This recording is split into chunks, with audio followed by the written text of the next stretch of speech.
दिलीप पास्टरांनी सुंदर देवाचं वचन सांगितलं आणि काही गोष्टी खूप छान होत्या की एक आपण वचन जे त्यांनी दिलीप पास्टरांनी सांगितलं की बुवा तुतारीचा नाद होईल ना केव्हा प्रभू येशू ख्रिस्ताच्या येण्याच्या अगोदर. बायबल असं सांगतं प्रथम तुतारीचा नाद होईल ना आणि मग प्रभू येशू ख्रिस्ताचं येणं होणार आहे. त्यांनी सांगितलं की बुवा तो तुतारीचा नाद आपल्या कानावर पडेल, प्रत्येकाला तो येईलच आवाज, पण आपण जर समजा वेगळ्याच आवाजामध्ये असू, वेगळ्याच गोंधळामध्ये असू तर कदाचित तो आवाज आपल्याला आला तरी सुद्धा आपल्याला कळणार नाही की तुतारीचा आवाज येऊन गेला. मेलेल्या व्यक्तीला तर तो कळणारच आहे, कारण त्यांना दुसरा आवाज येतच नाही, त्यांना तो एकच आवाज येणार आहे आणि म्हणून त्यांना तो आवाज ऐकूच येणार आहे, म्हणून ते उठणारच आहेत. पण जे जिवंत आहेत त्या जिवंतांपैकी प्रत्येकाला तुतारीचा आवाज येईल असं काही सांगता येत नाही. आज मला एक देवाच्या आत्म्याने काही असं मनात टाकलं की नेमकं तुतारीचा आवाज म्हणजे काय. काय खरंच परमेश्वराने कोणातरी देवदूताला एवढी मोठी तुतारी देऊन वाजवायला लावेल का परमेश्वर? काय नेमकं तुतारीचा आवाज काय? तुतारी कशाला म्हणतात? बिगुल म्हणतात. हा, बिगुल ना. जसं सैन्यामध्ये एक बिगुल वाजवलं जातं. बिगुल याचा अर्थ असा होतो की सर्व सैनिकांच्या तुकडीने एकत्र येण्याची ती वेळ आहे. जेव्हा बिगुल वाजवलं जातं त्यावेळेस समजा युद्ध प्रसंग असेल त्यावेळेस जेव्हा बिगुल फुकला जातो, तुतारी वाजवली जाते, त्यावेळेस सैन्य जे आहे ते सावध होऊन जातं की हा आता आपल्याला त्या ठिकाणी पुढे जायचं आहे किंवा सज्ज व्हायचं आहे, म्हणून बिगुल वाजवलं जातं. तुतारी हे एक साधन आहे, तुतारी जी आहे एक वाद्य आहे. मग मला एक सांगा, जेव्हा प्रभू येशू ख्रिस्त येईल आणि बायबल असं म्हणतं त्याच्या अगोदर तुतारीचा नाद होईल, याचा अर्थ लिटरली जसं बायबलमध्ये म्हटलेलं आहे तसंच देवदूत हातामध्ये तुतारी घेऊन त्या ठिकाणी फुकतील का? काय यालाच तुतारीचा नाद म्हणावा का? जर आपण तसा विचार करत असू तर तुम्ही आवाजच आता सध्या एवढे हॉर्न जे वाजवतात ना गाड्यांवर, ज्यांचं घर रस्त्याला आहे, समजा एखादा विश्वासणारा रस्त्याला राहतो आणि प्रभू येशू ख्रिस्त दिवसा आला, आता एवढे मोठमोठ्याने हॉर्न वाजतात गाड्यांचे, ट्रकांचा हॉर्न वेगळा, गाड्यांचा वेगळा. जर एखादा मुंबई सिटीमध्ये राहणारा व्यक्ती असेल जो त्या ठिकाणी रस्त्याला राहतो, मुंबईमध्ये एवढ्या गाड्या चालतात आणि एवढी ट्रॅफिक जाम असती आणि एवढा हॉर्नचा आवाज असतो, मला सांगा जर तिथे एखादा विश्वासणारा राहत असेल आणि प्रभू येशू ख्रिस्त आला आणि तुतारी वाजली तर त्याला कसं काय त्यांनी समजावं की हा तुतारीचा आवाज आहे का हॉर्नचा आवाज आहे? समजा एखादा कारखाना आहे, त्या कारखान्यामध्ये दिवसातून 4 वेळाच त्या ठिकाणी भोंगा वाजतो.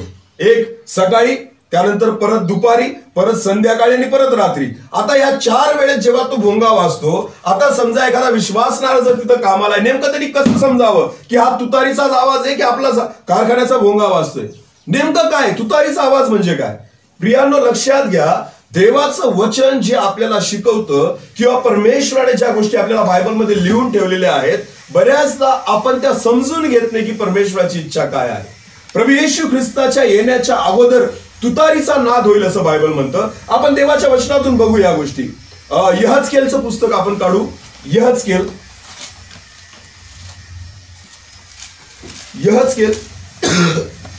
याचा 33वा अध्याय.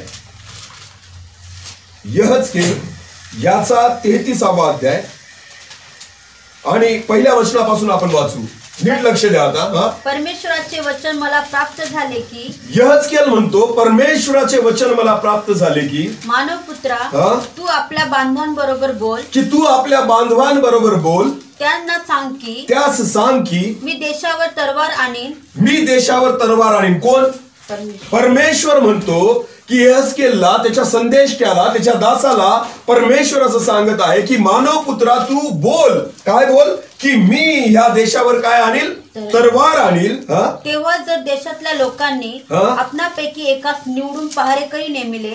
तर बायबल असं म्हणतं, परमेश्वर म्हणतो तेव्हा देशातील लोकांनी आपल्यासाठी एकाला पहारेकरी नेमले. हालेलुया. पहारेकरी याचं काम आहे पहारा देणं.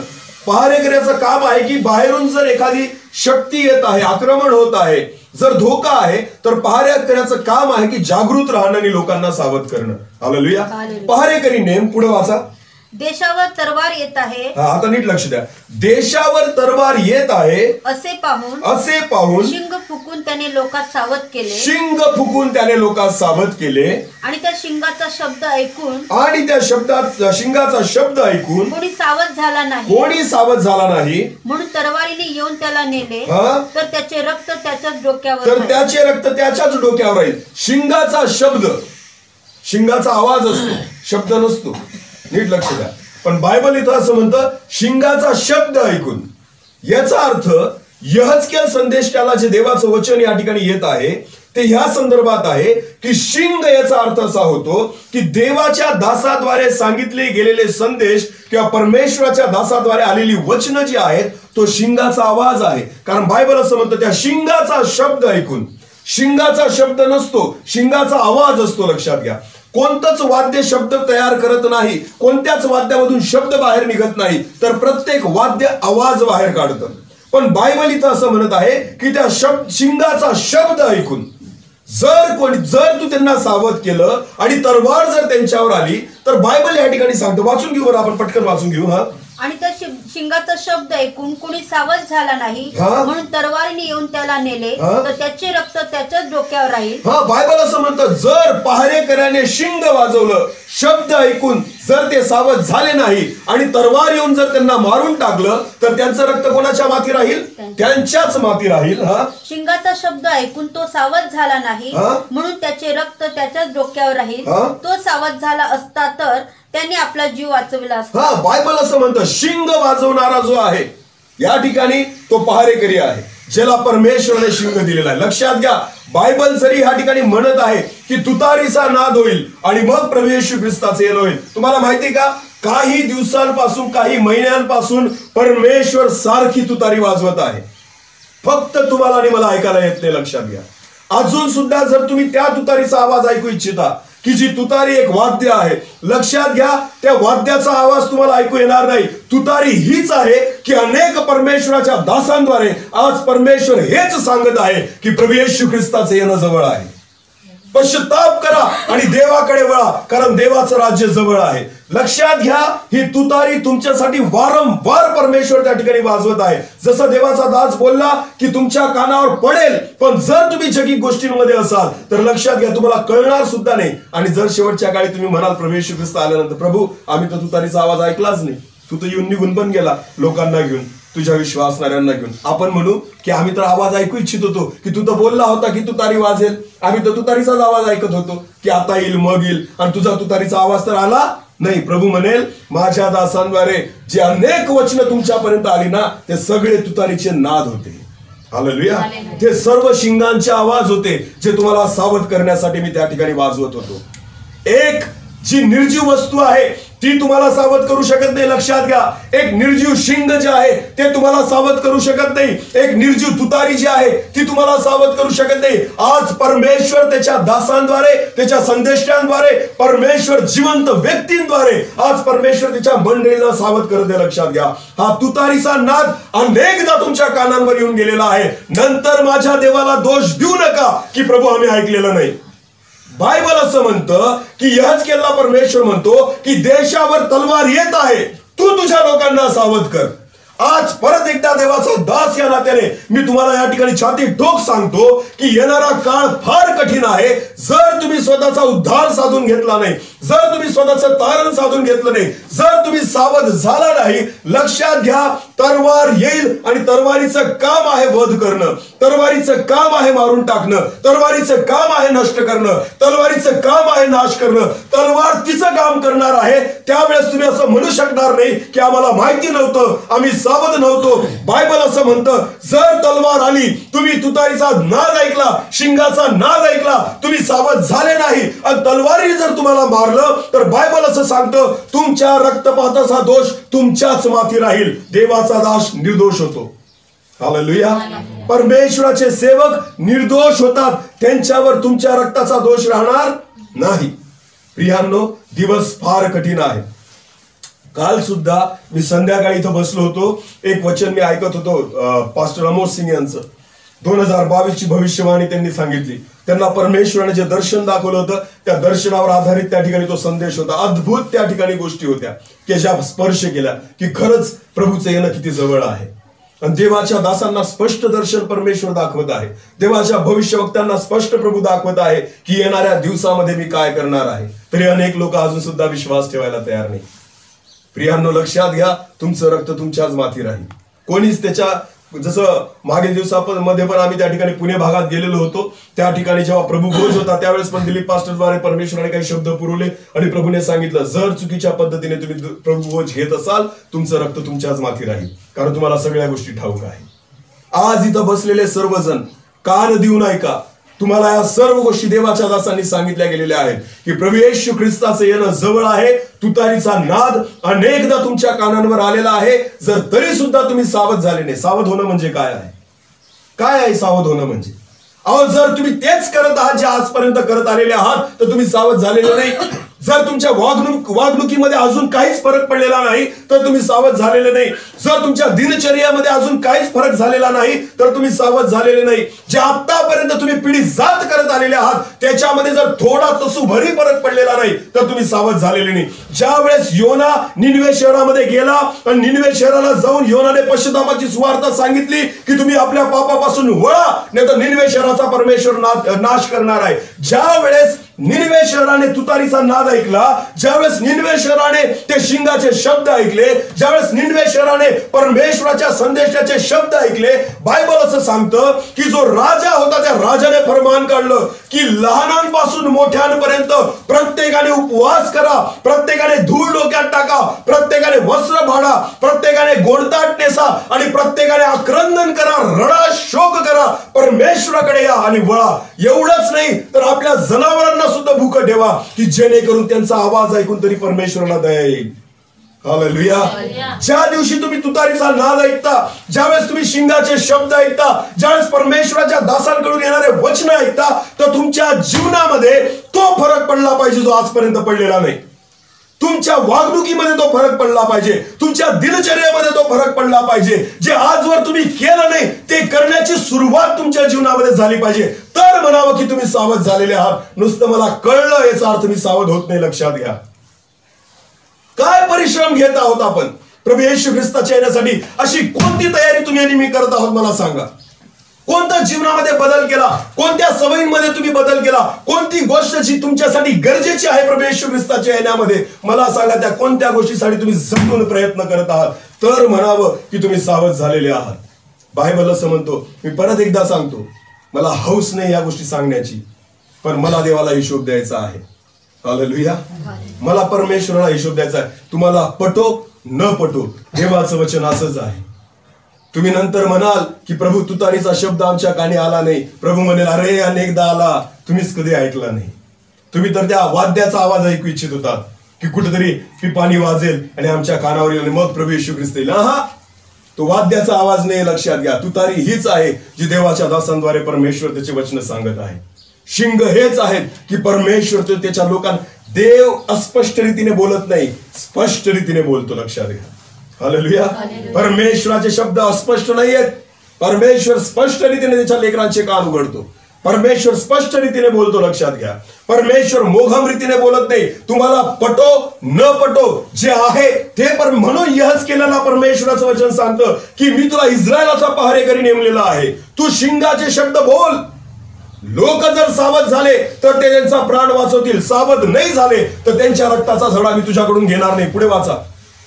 पण जर पहारेकराने तरवार येताना पाहून शिंग वाजवले नाही व लोकांस सावध केले नाही आणि तरवारीने येऊन त्यापैकी कोणास नेले त्यांच्यापैकी कोणास नेले तर तो आपल्या अधर्माने मरेल. म्हणजे ज्या व्यक्तीला सावध केलं नाही तो मरेल त्याच्या अधर्माने.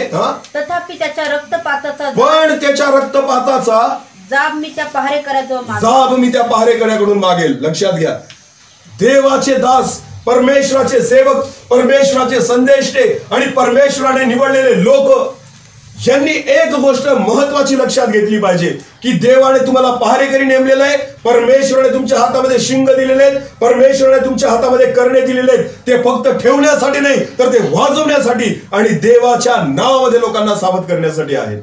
बायबल असं म्हणतं, जर पहारेकऱ्यांनी त्यांना सावध केलं नाही, मरणारा तर त्याच्या पापामुळे मरेल, पण बायबल असं सांगतं त्याच्या रक्तपाताचा दोष मी तुझ्यावर लावीन. हालेलुया. मी हिशोब तुझ्याकडून घेईन. ज्या दिवशी ही गोष्ट प्रत्येक देवाच्या दासाला कळली ना, तो फक्त सत्य बोलेल, तो फक्त लोकांशी सत्यच बोलेल. आणि असे देवाचे दास लोकांना आवडत नाही, लक्षात घ्या. कारण सत्य तुम्हाला कळेल, सत्य तुम्हाला बंद. येशू ख्रिस्त जो होता ना, ज्यावेळेस येशू ख्रिस्त यहुदी लोकांसमोर त्या ठिकाणी बोलायचा ना, ते दाट ओठ खायचे, बायबल त्या ठिकाणी सांगतं. का? कारण त्यांना ऐकायची सवय नव्हती त्या गोष्टी. पण प्रभू येशू ख्रिस्त तेच गाजवण्यासाठी या जगामध्ये आलेला होता. ज्यावेळेस जे बारा प्रेषित होते प्रभू येशू ख्रिस्ताचे, जेव्हा येशू ख्रिस्त वर गेला आणि त्यानंतर 12 प्रेषितांवर पवित्र आत्मा आला, ज्यावेळेस पवित्र आत्म्याने त्या ठिकाणी वचन त्या प्रेषितांद्वारे गाजवायला सुरुवात केली ना, त्यावेळेस ते इतर लोक जे होते ना, त्यांची ऐकायची मानसिकता नव्हती त्या गोष्टीची. म्हणून तर त्या ठिकाणी स्टेपनावर दगडमार झालेला होता, कारण ते दात ओठ खात होते असं बायबल त्या ठिकाणी म्हणतं. पण हेच काम आहे प्रेषितांचं, की तुम्ही स्पष्टतेने देवाची वचन त्या ठिकाणी सांगा, लोकांना पुकारून सांगा. पटो न पटो, तुम्हाला पटण्यासाठी देवाने त्याच्या दासांना उभं केलेलं नाही, लक्षात घ्या. तर परमेश्वराची वाणी तुम्हाला ऐकवण्यासाठी परमेश्वर त्याच्या दासांना उभं करतो. हालेलुया. हेच शिंग आहेत, हीच तुतारी आहे. जर अजून सुद्धा तुम्ही तुतारीचा आवाज त्या ठिकाणी ऐकत नसाल प्रियांनो, तर लक्षात घ्या प्रभू येशू ख्रिस्ताचं येणं फार जवळ आहे. हा, तो काही बँडवाला नाही परमेश्वर की तुतारी वाजवत फिरेल तुमच्यासाठी माझ्यासाठी. हा, तो करणार तो नाहीये ज्या करण्याची अपेक्षा तुम्ही आणि मी करत आहोत. अहो, उद्धार करता येऊन निघून गेला, इस्रायल लोकांना अजून सुद्धा कळलेलं नाही. का? कारण ते अजून पण वाट पाहत आहे कोणीतरी राजा जन्माला येईल असं. म्हणून तर त्या ठिकाणी मागी लोक जे होते ते शोधत गेले त्या राजाच्या घरी, हेरोदाच्या घरी, की इथं राजाचा जन्म झालेला आहे का. तो तर गवानीमध्ये होता प्रभू येशू ख्रिस्त. इस्रायल लोक अजून पण विश्वास ठेवत नाही. का? त्यांना वाटतं दावीद जो आहे, दाविदाच्या वंशातून एक राजघराण्यातून त्याचा जन्म होईल, जो ख्रिस्त आहे तो तिथून येणार आहे. तो ख्रिस्त आला आणि येऊन निघून पण गेला, तरी अजून त्यांना पत्ता लागलेला नाही. आज विश्वासू लोकांची परिस्थिती तीच आहे, ख्रिस्ती लोकांची परिस्थिती तीच आहे. आज प्रत्येक व्यक्ती आता तिथं काय म्हणतात, वाट बघत आहे की प्रभू तू ये, प्रभू तू ये, तुझं येणं होऊ दे, तुतारीचा आवाज येईल, तुतारीचा आवाज येईल. अहो, कोणती तुतारी तुम्ही त्या ठिकाणी ऐकत आहात? कोणत्या तुतारीचा आवाज तुम्ही अपेक्षित करतात परमेश्वराकडून? काय परमेश्वर त्या ठिकाणी मोठी तुतारी त्याच्या देवदूतांना दिला आणि म्हणेल वाजवा रे मोठमोठ्याने? इथं हॉर्नचा आवाज तुम्हाला एवढे ऐकू येतात. तुमच्या मोबाईलच्या रिंगटोन तुम्ही वेगवेगळ्या सेट केलेल्या आहेत, कानामध्ये हेडफोन लावून लोक आज फिरतायत. कोणता तुतारीचा आवाज तुम्ही त्या ठिकाणी ऐकणार आहात मला सांगा? अशी कोणती तुतारी परमेश्वर तुम्हाला ऐकायला देईल की ज्याच्याने तुम्हाला कळेल की प्रभू येशू ख्रिस्त येणार आहे? जी तुतारी आजवर तुम्ही ऐकलीच नाही, ती तुतारी जर तुम्ही ऐकली तर तुम्हाला कळेल कसं काय की हा तोच तुतारीचा आवाज आहे की ज्याच्याबद्दल बायबलमध्ये म्हटलेलं आहे की येशू ख्रिस्त येणार आहे असं? तुम्हाला नाही समजू शकत. आज अनेक लोक व्हिडिओ बनवतात येशू ख्रिस्ताचा येण्याचा, की देवदूत उभे आहेत तुतारी घेऊन आणि ते वाजवतात पप्पा आणि मग त्या ठिकाणी येशू येतो. अरे कसं काय हे शक्य आहे मला सांगा? हे शक्यच कसं काय मला सांगा? नाही होऊ शकत तसं. वचन आपण जसे आहेत तसे स्वीकारायला पाहिजे. वचनातल्या म्हणून तर बायबल म्हणतो तुम्ही बघाल पण तुम्हाला दिसणार नाही, तुम्ही ऐकाल पण तुम्हाला कळणार नाही, समजणार नाही. म्हणून तर प्रभू येशू ख्रिस्त जे बोलायचं ना ते कोणाला समजायचं, हा काय बोलतो येण्यासारखा? कारण येशू जे बोलायचं ना त्याच्यामध्ये गहन गोष्टी होत्या. हालेलुया. त्या गुपित गोष्टींची उकल आत्म्याने होते प्रियांनो, लक्षात घ्या. ज्याला ऐकावयास कान आहेत तो ऐकू. प्रभू येशू ख्रिस्त शिष्यांना म्हणतो की तुम्हाला हे दान दिलेलं आहे, बाकीच्यांना ते दिलेलं नाही, की जेणेकरून त्यांना ते बघतील तरी त्यांना दिसू नये, ते ऐकतील तरी त्यांना समजू नये आणि त्यांनी बरं होऊ नये म्हणून त्यांची मनं आंधळी केलेली आहेत. प्रियांनो लक्षात घ्या, आज वचनाच्या बाबतीमध्ये अनेकांची मनं आंधळी आहेत. आपण तसंच वाचतो जेवढं आपल्याला कळतं. इथून नका वाचू, आत्म्याने वाचा, परमेश्वर उकल देईल. हालेलुया. आज अनेक विश्वासणारे त्या आवाजाची प्रतीक्षा करतायत जो आवाज बायबलमध्ये म्हटलेला आहेच तो आवाज, पण तो तुतारीचा आवाज नाही, तो शब्द आहे तुतारीचा. हालेलुया. जो देवाच्या दासांद्वारे परमेश्वर या दिवसांमध्ये बोलत आहे, वेगवेगळ्या संदेशांद्वारे परमेश्वर त्या ठिकाणी बोलत आहे. जो देवाच्या आत्म्याने चालणारा दास आहे ना, कोणत्याही, मला सोडून द्या, माझी काहीच लायकी नाही, माझी काहीच योग्यता नाही, असे देवाचे दास जे अभिषिक्त आहेत, मोठे आहेत, अनेक प्रभूची सेवा अनेक वर्ष त्यांनी केली, किमान त्यांची वचनं ऐका आणि बघा ते काय बोलत आहेत. जर माझ्या बोलण्यात आणि त्यांच्या बोलण्यात जर तफावत तुम्हाला आढळली, समजून घ्यायचं की मी देवाच्या आत्म्याने बोलत नाही. लक्षात घ्या. का? कारण ते पण तुतारी वाजवत आहे. हालेलुया. ते पण तोच शिंग वाजवत आहे.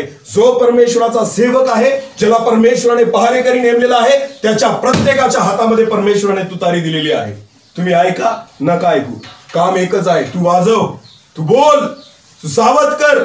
ऐकलं तर ठीक, त्याचं रक्त त्याच्याच माथी राहील, पण तू निर्दोष ठरशील.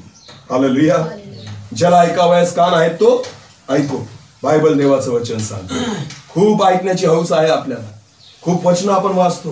प्रभू येशू ख्रिस्ता ये, प्रभू येशू ख्रिस्ता ये, आम्ही तयार आहोत. गाण्याद्वारे आपण म्हणतो. काय तुतारीच्या शब्दाद्वारे आपण स्वतःला सावध केलं का? काय खरंच सावध झालो का? खरंच आपली झोप उडाली का? प्रभू येशू ख्रिस्ताचं येणं होईल, येशू येणार आहे, हे प्रभू तर तुतारीद्वारे तुम्हाला सावध करत आहे. प्रभू सांगत आहे की माझं येणं जवळ आहे. काय आपली तयारी झाली? कुठं आपण स्वतःला तयार केलं? कुठं आपलं जीवन आपण प्रभूसाठी तयार करत आहोत? अशी कोणती गोष्ट आहे? बायबल असं म्हणतं, पौल म्हणतो की शर्यतीत धावणारा तर प्रत्येक जण धावतो, तुम्ही असे धावा की ते तुम्हाला मिळेल. हालेलुया. पौल काय म्हणतो? शर्यतीत धावणारा प्रत्येक जण धावतो, पण तुम्ही असे धावा की ते तुम्हाला मिळेल. आता मला एक उत्तर द्या. शर्यत जी असती, रनिंग जी असती, शर्यतीमध्ये जेव्हा सर्वजण धावतात, सगळ्यात फास्ट केव्हा धावतात? ते जीव तोडून. केव्हा? जेव्हा शेवटचा पॉइंट जवळ येतो. समजतंय का तुम्हाला? शर्यत जेव्हा संपायला असते ना, तेव्हा स्पीड कमी नाही करत. काय करतात? काय करतात? अधिक वाढवतात. जेव्हा तुमची शर्यत संपायला आलेली आहे, जेव्हा तुमचं बक्षीस जवळ आहे, तो जो पळणारा आणि धावणारा व्यक्ती आहे ना, तो पूर्ण जीव ओतून टाकतो आणि संपूर्ण ताकदीनिशी धावायला सुरुवात करतो. लक्षात घ्या, ही आहे शर्यत. प्रभू येशू ख्रिस्ताच्या येण्याला अगदी त्या ठिकाणी जवळ आहे ना प्रभूचं येणं. लक्षात घ्या, शर्यतीचा हा शेवटचा टप्पा आहे. तुम्ही जर बिंदासपणे धावत असाल, तुम्ही जर अजून सुद्धा त्याच स्पीड मध्ये धावत असाल, तर विसरून जा की पारितोषिक मिळेल. आता तो समय आहे की तुम्ही संपूर्ण जीवानिशी धावलं पाहिजे, पूर्ण ताकदीनिशी धावलं पाहिजे. जेवढी माझ्यात शक्ती आहे मला पारितोषिक मिळवायचंय, त्या ताकदीनिशी जेव्हा तुम्ही धावाल ना, तर पारितोषिकाची अपेक्षा करा. नाही तर तिसरी लाट तोंड वाचून तयारच आहे. शास्त्रज्ञ काही म्हणू द्या, वैज्ञानिक काही म्हणू द्या, डॉक्टर काही म्हणू द्या, माझा प्रभूंचा प्रभू, राजांचा राजा आणि प्रभूंचा प्रभू, त्याने जे ठरवलं तेच होणार. तुम्ही काही करा, त्याच्यावर काहीच बदलू शकत नाही. तलवार येईल, ती येणारच आहे. कोरोनापासून वाचाल, पुढे तर काहीतरी उभंच आहे परत. एकापासून वाचाल, दुसरा आहेच. आगीतून पडलं तरी फपट्यातच जाणार आहात. लक्षात घ्या. म्हणून जग तुम्हाला वाचू शकणार नाही, जग तुम्हाला सुरक्षा देऊ शकणार नाही, जग तुम्हाला शांती देऊ शकणार नाही. हे सगळं प्रभू येशू ख्रिस्ताच्या नावामध्ये आहे. हालेलुया. ही फक्त अनुग्रह, ही कृपा फक्त प्रभू येशू ख्रिस्ताच्या हातामध्ये आहे. लक्षात घ्या. बस, बाकी कुठंच नाही. म्हणून असे धावा की ते तुम्हाला मिळेल. हा शेवटचा टप्पा आहे, ज्या टप्प्यामध्ये तुम्ही येऊन पोहोचलेले आहात. आता जर शर्यत तुम्हाला जिंकायची आहे, संपूर्ण जीवानिशी धावण्याची गरज आहे. सैतान आपल्या कानात म्हणतो, बस कर आता, खूप धावला, आता आराम कर. कारण सैतानाची अपेक्षा आहे की तुम्ही पारितोषिक गमवावं. सैतानाची इच्छा आहे की तुमचा स्पीड कमी व्हावा. सैतानाची इच्छा आहे की बस झालं, थकला तू, आता पुढे जाऊ नको, इथंच थांब. सैतानाची अपेक्षा आहे की तुम्ही आता ते पारितोषिक मिळवू नये. पण तुम्ही लक्षात घ्या, जेव्हा शेवटचा टप्पा असतो तेव्हा अधिक जोरात धावण्याची गरज आहे. जेव्हा शेवटचा टप्पा येऊन जातो त्यावेळेस पूर्ण ताकद लावण्याची गरज आहे. आणि ती शर्यत मला जिंकली पाहिजे आणि पारितोषिक मला मिळालं पाहिजे. अशा पद्धतीने धावा. म्हणून पौल म्हणतो, असे धावा की ते तुम्हाला मिळेल. हालेलुया. मी माझी धाव धीराने धावलो आहे, पूर्ण केली आहे, तो त्या ठिकाणी म्हणतो. हालेलुया. प्रभू येशू ख्रिस्ताचे 12 प्रेषित, तसंच हा पौल जो होता, यांचं धावणं बघा कसे धावले ते. त्यांच्यासाठी कोणतंच बंधन नव्हतं. ना परिवार, ना वय, ना शक्ती, ना पैसा, ना कोणत्याच गोष्टी त्यांना अडवू शकल्या नाही. ते फक्त धावत सुटले. हालेलुया. धावतच सुटले, शेवटच्या क्षणापर्यंत धावत होते. देवाच्या दासांचं एकच काम आहे, धावणं, जीव तोडून धावणं, प्रभूसाठी धावणं आणि पूर्ण बलाने. पूर्ण बायबल असं म्हणतं ना, प्रभू येशू ख्रिस्ताला एक प्रश्न विचारला गेला, सर्वात मोठी आज्ञा कोणती? तर प्रभू येशू ख्रिस्त म्हणतो की तू आपल्या देवावर संपूर्ण मनाने, संपूर्ण जीवाने, संपूर्ण शक्तीने आणि संपूर्ण बुद्धीने काय कर? प्रीती कर. हालेलुया. संपूर्ण मनाने, संपूर्ण जीवाने, संपूर्ण बुद्धीने आणि संपूर्ण शक्तीने प्रीती कर. हालेलुया. संपूर्ण, अर्धापूर्ण काहीच नाही. याला म्हणतात धावणं. सगळ्या गोष्टी लावून देणं त्याच्यासाठी, प्रभूसाठी, याला म्हणतात धावणं. ज्या दिवशी तुम्ही ह्या गोष्टी पाळाल, ज्या दिवशी तुम्ही ह्या गोष्टी कराल, त्या दिवशी लक्षात घ्या की तुम्ही सावध झालेले असाल. मी परत एकदा देवाचा दास, हे वचन फक्त तुमच्यासाठी नाही, हे मला पण लागू होते. हालेलुया. म्हणून असं नका समजू की मी फक्त तुम्हाला बोलतोय, ते मला पण, कारण मी जेव्हा आज वचन संपेल आणि जेव्हा मी दुपारी परत प्रार्थनेला बसेल तर मी परत या गोष्टीचं मनन करेल की प्रभू आज काय बोलला.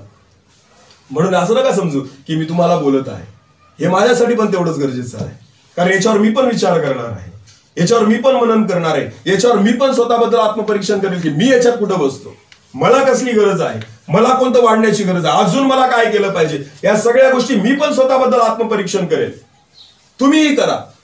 त्या गोष्टी नसल करा तर मी या ठिकाणी हात धुवून मोकळा आहे की जेणेकरून हा दोष माझ्यावर राहणार नाही. तुतारी वाजवायचं काम होतं, मी वाजवली, प्रभूने दिलीच आहे तर वाजवावीच लागेल ना. हालेलुया. प्रभूने ज्या देवाच्या दासांना निवडलेलं आहे ना तुतारी वाजवण्यासाठी, ते प्रत्येकाला नाही निवडत प्रभू. ज्याला ज्याला तुतारी दिलेली त्यालाच वाजवता येईल, ज्याला दिलेलीच नाही. बिगुल वाजवणारा, जसे आपल्यामध्ये विणकर ब्रदर आहेत जे मिलिटरीमध्ये होते. आता मला सांगा, बिगुल प्रत्येक जण वाजवतो का? नाही. ती वेगळी टीम आहे ना, वेगळी टीम आहे.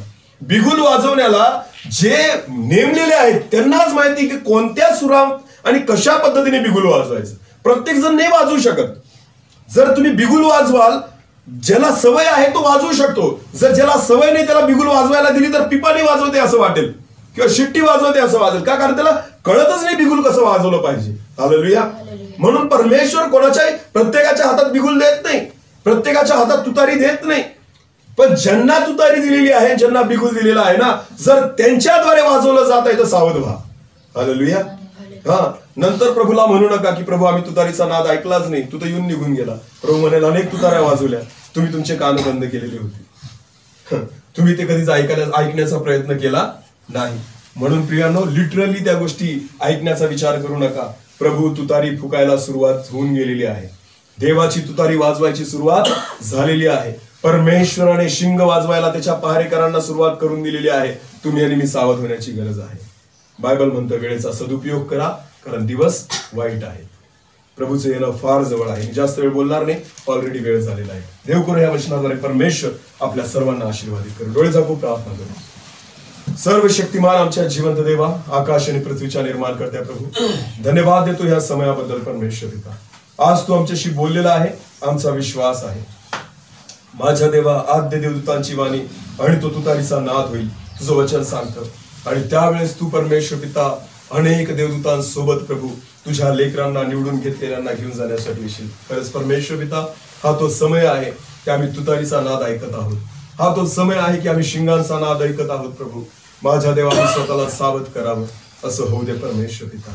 प्रभू आज जे वचन तू बोललास, केवळ ऐकणारे नाही तर वचनावर विश्वास ठेवून चालणारे आम्हाला कर दे बाप्पा. 30 पट 60 पट 100 पट फळ देणारे कर. आमची मन कठीण होऊ दे नकोस दे बाप्पा. मग पाप्यावर दया केली, तुझ्या आत्म्याने भरून चालवलं, मला सामर्थ्य पुरवलं, त्याबद्दल धन्यवाद देतो. मी घटावं आणि तूच वाढावा, तुलाच महिमा मिळावी असं होऊ दे. सर्व आदर, मान, महिमा, गौरव, सन्मान तुझा आहे प्रभू, तू तुलाच देतो. प्रार्थना येशू प्रभू तुझ्या पवित्र निगोड नावाने मागितली. आमेन आमेन.